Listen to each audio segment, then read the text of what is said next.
Bienvenue sur la séquence roman Manon Lescaut, 1731.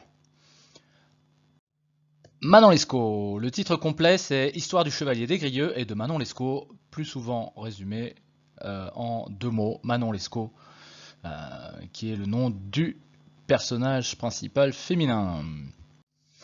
Alors, c'est un livre célèbre et aussi scandaleux. À sa parution, le livre a été jugé scandaleux, a été saisi et a même été condamné à être brûlé. Vous imaginez un peu. Bon, à l'époque, ils étaient assez sensibles quand même. De très nombreuses adaptations ont été faites. Il y a eu des opéras, par exemple Massenet en 1884, Puccini en 1892, des films, des BD, etc., etc. Au final, Manon Lescaut, c'est devenu un mythe. Et on va voir en quoi. Alors, depuis le début, j'arrête pas de répéter Manon Lescaut, mais c'est quoi en fait?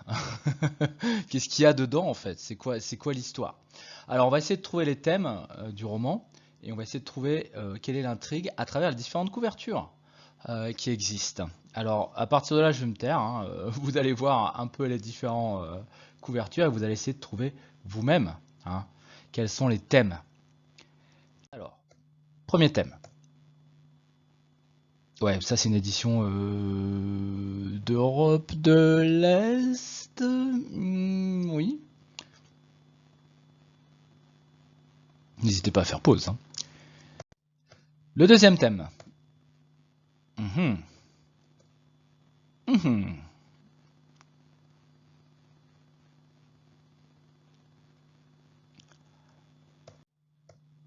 Le troisième thème. Ah, ah, ah. Hmm. Ah, ah.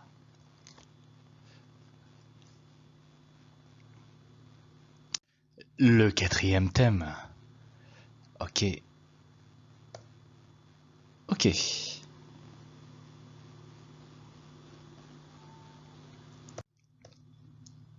Le cinquième thème.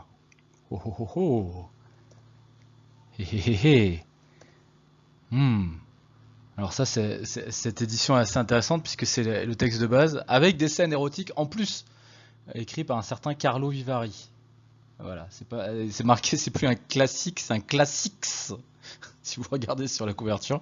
Donc c'est intéressant, ils ont repris le livre de base du XVIIIe siècle et au XXe siècle, ils ont décidé de rajouter des scènes érotiques en plus. Mais déjà, est-ce que c'est un petit peu érotique à la base?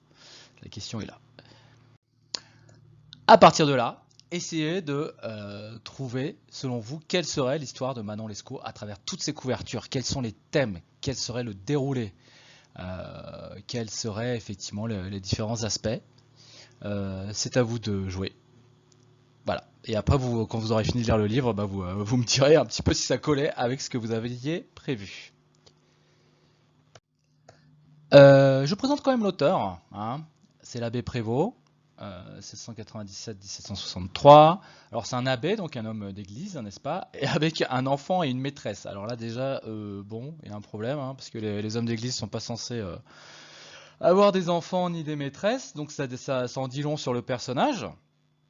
C'est quelqu'un qui a une vie assez aventureuse, il a fait des voyages, il a eu plein de dettes, il a été en prison, il a été en Angleterre, il a été en Hollande, enfin effectivement il y a une certaine instabilité en fait dans sa vie.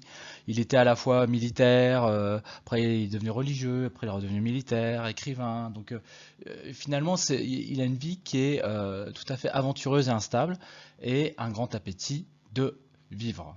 Voilà, donc c'est quelqu'un d'assez singulier, d'assez original dans la production littéraire du XVIIIe siècle.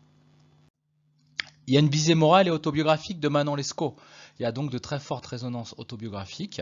Dans Manon Lescaut, on va avoir effectivement des éléments tirés de sa propre vie. Et il y a une visée morale, c'est-à-dire que l'auteur veut mettre en garde contre les dangers de la passion. Attention, la passion amoureuse peut être dévastatrice. Attention, attention. Bonne journée.